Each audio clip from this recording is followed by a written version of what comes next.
It's hard to imagine that something this small and innocent could be the cause of countless hours of hard labor and 137 billion tax dollars spent each year. But it is. This is knotweed, and it's a noxious weed.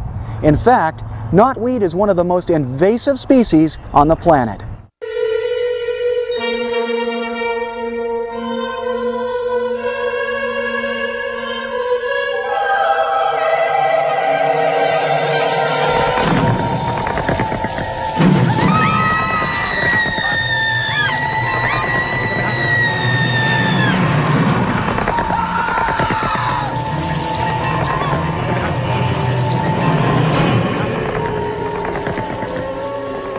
It might sound like a bad B-movie, but noxious weeds like knotweed are a real threat, not only to our natural environment, but to ourselves and our property.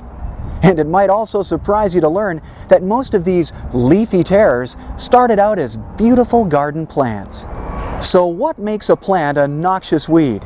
And what's the situation really like here in Western Washington?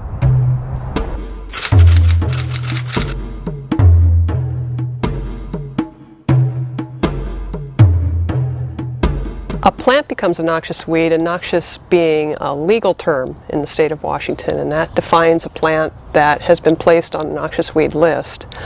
Now in Whatcom County we have close to about 100 species on our county noxious weed list. We target for close monitoring and control work on about 6 different species. Noxious weeds start off in the backyard and they escape into natural areas, riparian areas or streams, lakes, those kinds of areas where we're not tending that as closely, and so they have the chance to escape there, and they also get transported through water also very quickly. The definition of a weed is a plant that's out of place. You know, most weeds, they grow very rapidly. They've got dispersal mechanisms that allow them to, rapidly take additional space in the habitat they're trying to impact. The problem with these invasive species, though, is they tend to, dominate and replace all the native plants, and it really has an impact on the environment. Among the aquatic weeds that are the most serious problems here in the county are purple loosestrife, yellow floating heart, Brazilian elodea, parrot feather, and hairy willow herb. And also we're dealing with 4 different species of knotweed that have shown up here in the county. It used to be, when we thought of the term weed or noxious weed, we were thinking in terms of agriculture or something growing in your vegetable patch.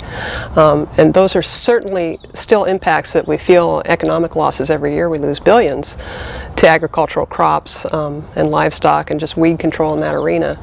But now we're finding weeds that move beyond the agricultural problem that they've traditionally been. We're finding weeds that are moving out into forested areas, completely outcompeting the understory plants that are native there and supply resources, food and shelter for our native animals and creatures. And we've got weeds that are showing up in urban areas that are becoming public health hazards. People are actually getting injured by some of these plants. And also there are plants that cause fire hazards. They have certain oils and resins in the wood that make them more flammable, or just by their sheer numbers are going to cause a fire much more often than would naturally occur. We also have weeds showing up in our water recreational sites. Lakes and ponds are getting full of aquatic weeds that are becoming a big problem for fishermen, for swimmers and boaters, and people trying to navigate those waters.